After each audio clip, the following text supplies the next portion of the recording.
Assalamualaikum warahmatullahi wabarakatuh. Kali ini pertemuan ketiga akan membahas materi perilaku, biaya, aktivitas. Nah, ada dasar atau konsep yang mendasari perilaku biaya, di mana perilaku biaya itu ada biaya itu yang bertindak sebagai biaya tetap, ada biaya yang bertindak sebagai biaya variabel, dan ada biaya yang bertindak sebagai biaya campuran. Dimaksud campuran di sini adalah biaya itu bisa bersifat tetap, kadangkala bisa bersifat tetap, dan kadangkala bisa bersifat variabel. Nah, apa sih yang dimaksud dengan biaya tetap sendiri? Kemudian biaya variabel itu apa sih? Dan biaya campuran itu apa sih? Nah, di sini ada gambaran yang mendefinisikan dari biaya-biaya tersebut. Di sini ada yang pertama adalah biaya tetap. Biaya tetap, biaya yang dalam totalnya itu tetap, konstan atau tetap dalam rentang yang relevan, namun output aktivitasnya berubah-ubah. Jadi biaya persatuannya itu berubah-ubah, namun biaya secara totalnya adalah tetap. Itu biaya tetap. Kemudian biaya variabel. Biaya variabel itu kebalikan dari biaya tetap. Nah, di sini biaya variabel sendiri didefinisikan sebagai biaya yang dalam nilai totalnya itu berubah-ubah atau bervariasi secara proporsional tergantung perubahan outputnya. Jadi secara total itu berubah-ubah, tapi biaya per unitnya itu tetap. Jadi kalau yang tetap tadi secara total tetap, namun per unitnya berubah-ubah. Kalau yang variabel itu secara totalnya berubah-ubah proporsional, namun unitnya, secara unitnya, per unitnya biaya itu tetap. Itu perbedaan dari biaya tetap dan biaya variabel. Nah, kalau biaya campuran sendiri terdiri dari dua komponen biaya itu, biaya tetap dan biaya variabel. Jadi kadangkala dia bisa bertindak sebagai tetap, kadangkala dia bisa bertindak sebagai variabel. Itu biaya campuran. Di sini dicontohkan untuk biaya tetap sendiri ada biaya sewa pabrik. Nah, itu per tahun kan sama. Kemudian sewa mesin. Nah, kemudian kalau biaya variabel di sini dicontohkan adalah bahan baku langsung.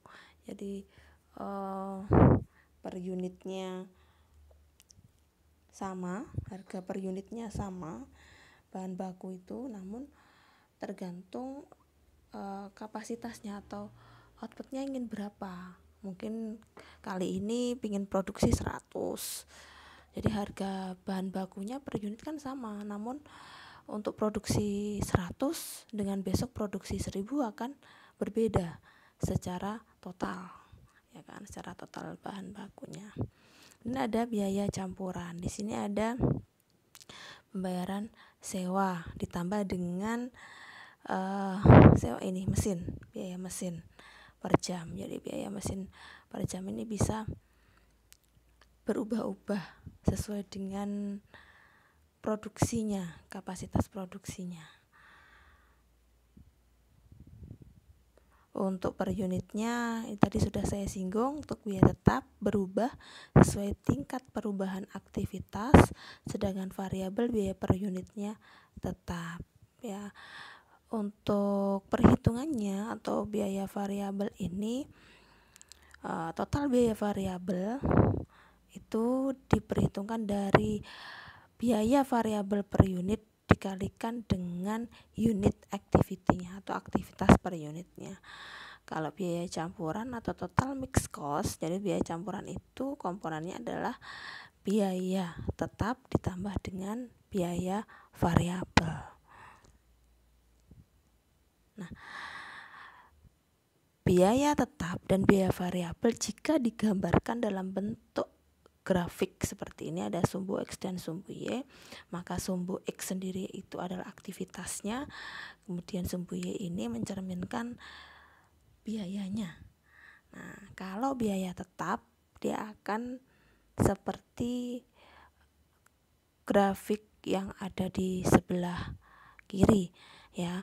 Jadi secara total itu dia tetap, namun aktivitasnya akan berubah-ubah seperti ini ya. Kemudian kalau biaya variabel kebalikannya tadi. Jadi kalau biaya variabel kebalikannya. Jadi per unitnya, harga per unitnya dia atau biaya per unitnya dia tetap, namun secara total dia berubah-ubah, sehingga kalau digambarkan dalam bentuk grafik sesuai dengan grafik yang ada di sebelah kanan ya.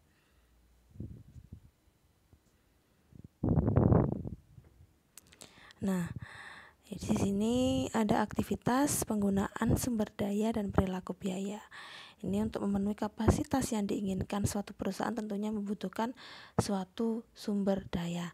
Nah, sumber daya sendiri di sini ada sumber daya fleksibel dan sumber daya terikat. Apa sih sumber daya fleksibel?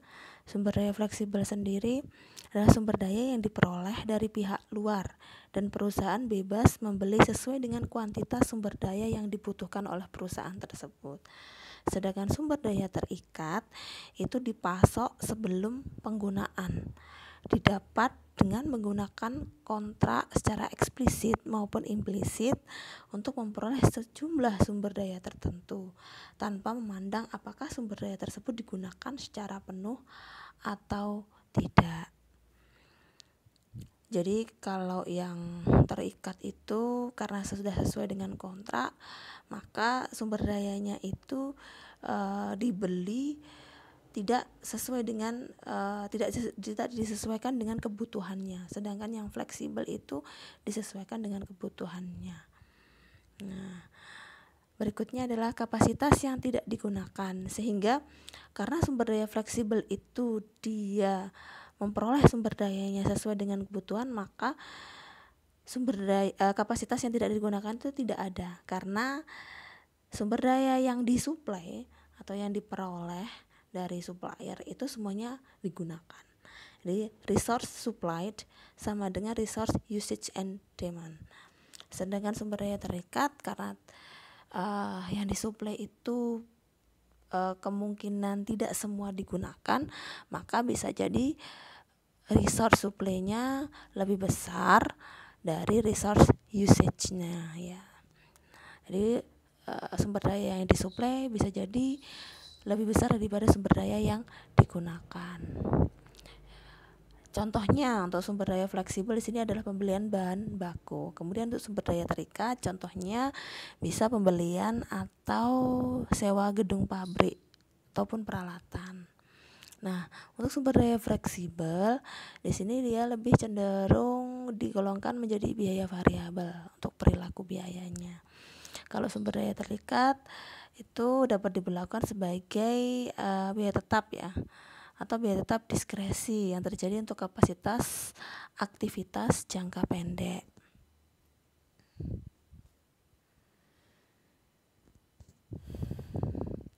Di sini ada biaya bertahap. Nah, apa sih biaya bertahap? Biaya bertahap adalah tingkat biaya yang konstan untuk rentang output tertentu, dan pada titik tertentu dia akan naik ke tingkat biaya yang lebih tinggi, di mana biaya tersebut tidak berubah untuk rentang output yang sama.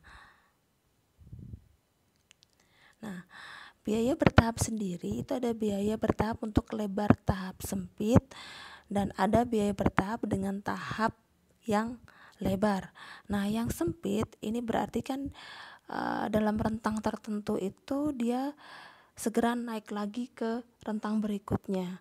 Nah, karena mudah berubah seperti ini, maka biasanya biaya bertahap untuk lebar tahap yang sempit itu bisa dikategorikan sebagai biaya variabel.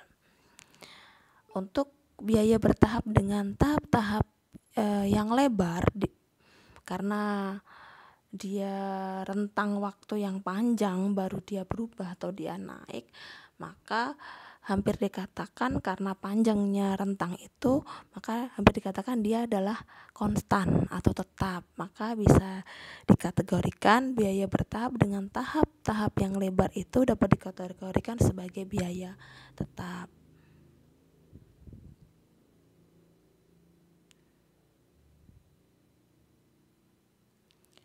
Nah, di sini ada sumber daya yang tersedia. Nah, sistem biaya berdasarkan fungsi memberikan informasi hanya untuk biaya atas sumber daya yang dibeli saja. Di lain pihak, sistem manajemen berbasis aktivitas memberikan informasi berapa banyak aktivitas yang digunakan dan biaya penggunaannya. Nah, sumber daya yang tersedia sendiri itu diperhitungkan dari sumber daya yang digunakan ditambah dengan kapasitas yang tidak digunakan. Nah, sekarang dari ketiga perilaku biaya yang sudah disinggung di awal, yaitu ada biaya tetap, ada biaya variabel, dan ada biaya campuran. Maka karena dalam laporan keuangan internal manajemen itu biaya itu hanya digolongkan menjadi dua, yaitu biaya variabel dengan biaya tetap, maka yang tergolong biaya campuran ini gimana cara memisahkannya, berapa sih porsi biaya variabel, berapa sih porsi biaya tetap yang tergabung dalam biaya campuran tersebut. Tadi kan sudah disinggung bahwasanya biaya campuran itu diperhitungkan dari biaya tetap ditambah dengan biaya variabel. Maka di sini ada beberapa metode yang bisa kita gunakan dalam memisahkan biaya campuran ke dalam biaya variabel dan biaya tetap. Nah, di sini metode yang pertama adalah metode tinggi rendah. Metode yang kedua adalah metode scatter plot. Dan metode yang ketiga adalah metode kuadrat terkecil atau least square. Yang paling sederhana dari ketiga metode ini adalah metode tinggi rendah dan metode scatter plot. Untuk metode kuadrat terkecil itu metode yang paling kompleks untuk perhitungannya jika kita menggunakan perhitungan manual. Namun sekarang sudah ada alat bantu untuk melakukan perhitungan agar lebih mudah untuk menghitungnya dan akurasinya juga lebih tinggi. Jadi metode kuadrat terkecil atau least square ini bisa digunakan aplikasi ya. Bisa menggunakan perhitungannya, bisa menggunakan Excel. Ya, MS Excel. Oke. Kita bahas metode yang pertama. Metode tinggi rendah. Metode tinggi rendah ini untuk menghitung biaya variabel per unitnya diperhitungkan melalui perubahan biaya dibagi perubahan output. Jadi kalau ada biaya-biaya yang terjadi mungkin dari Januari, Februari, Maret, April, Mei, Juni sampai Desember, kemudian berapa sih output yang dihasilkan di Januari sampai Desember, itu nanti kita pilih mana sih yang paling tinggi, mana sih yang paling rendah. Nah, itu kita perhitungkan di situ untuk perubahan biaya. Jadi kita ambil biaya yang tertinggi berapa, terjadi di bulan apa. Biaya yang terendah berapa, terjadi di bulan apa. Itu kita masukkan ke situ, ke formulanya atau ke rumusnya. Jadi biaya tertinggi berapa dikurangi terendah berapa dibagi output paling tinggi berapa dikurangi output paling rendah berapa. Nah, untuk biaya tetapnya nanti diperhitungkan melalui biaya total total titik tertinggi dikurangi biaya variabel per unit dikalikan output tinggi ya. Atau biaya tetapnya diperhitungkan dari biaya total titik rendah dikurangi dengan biaya variabel per unit dikali output yang rendah ya. Output yang rendah.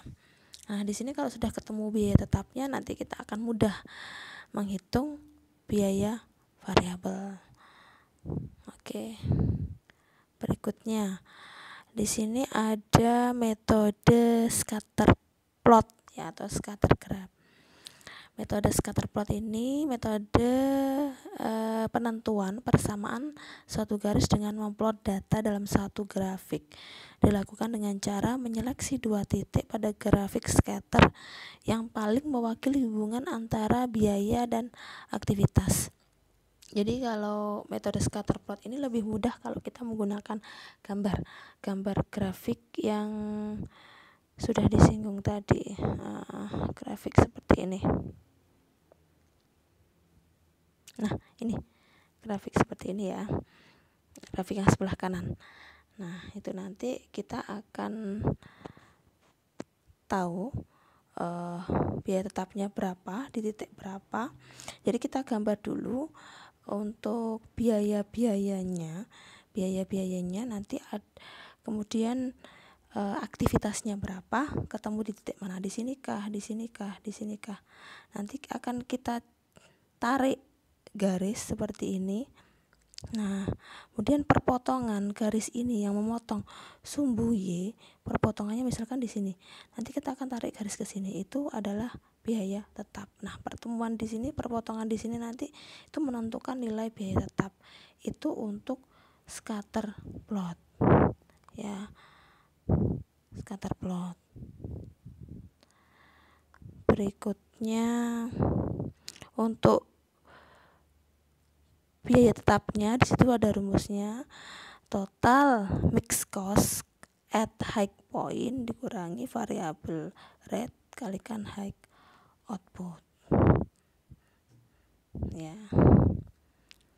Oke, berikutnya untuk metode kuadrat terkecil ini merupakan metode statistik untuk matematika turunan atas suatu garis yang paling pas untuk set data.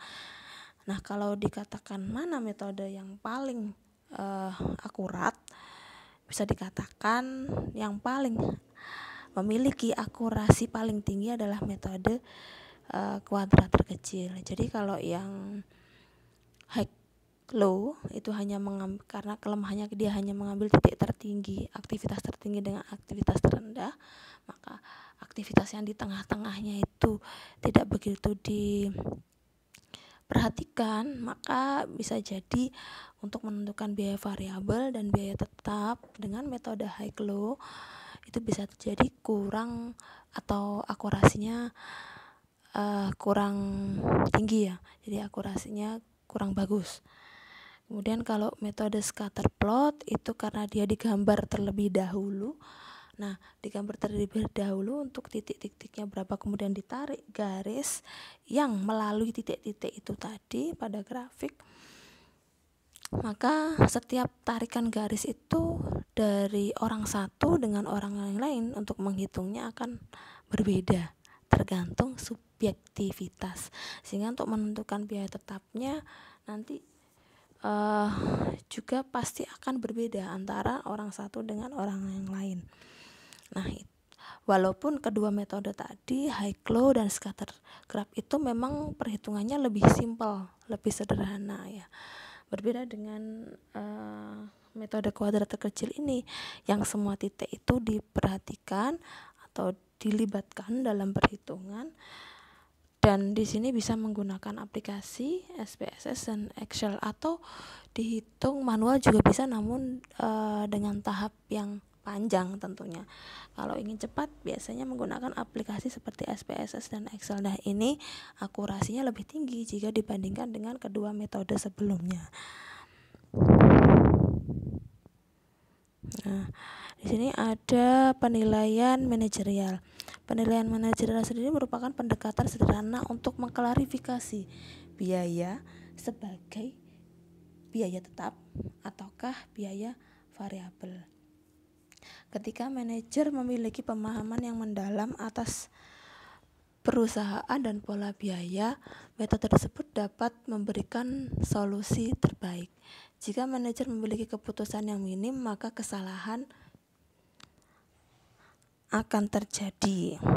Penilaian manajerial dapat dilakukan sendiri atau menggunakan kombinasi dari ketiga metode pemisahan biaya untuk mengestimasi biaya tetap dan biaya variabel.